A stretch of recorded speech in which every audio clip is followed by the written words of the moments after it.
Mr. President, thank you, Senator Gianaris. Senator Krueger, look forward to some explanations of the Senate one-house budget that we have before us today. I guess on the resolution for a moment, please, Mr. President. Senator O'Mara on the resolution.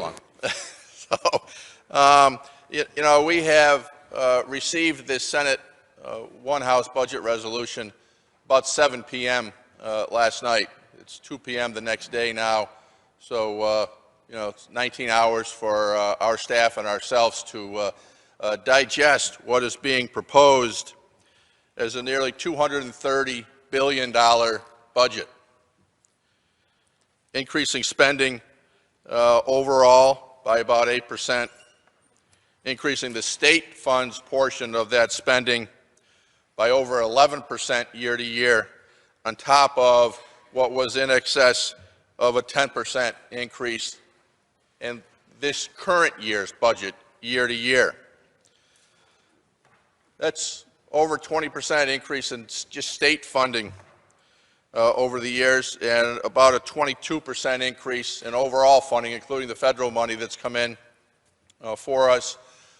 This spending, in my opinion, and I think from our side of the aisle, is unsustainable.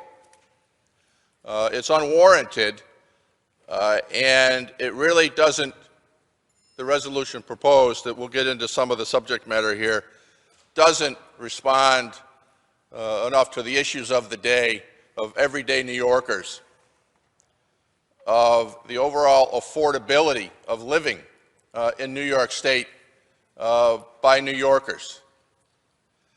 It does nothing to end the exodus of New Yorkers from New York State, as the majorities in both houses for years now have worked to massively increase state spending and further stifling economic activity in New York State, when we should be looking to do everything we can to foster a better business climate in New York State, so that businesses can provide the opportunities to New Yorkers that we all need to meet our everyday costs of living, which continue to escalate disproportionately in New York State.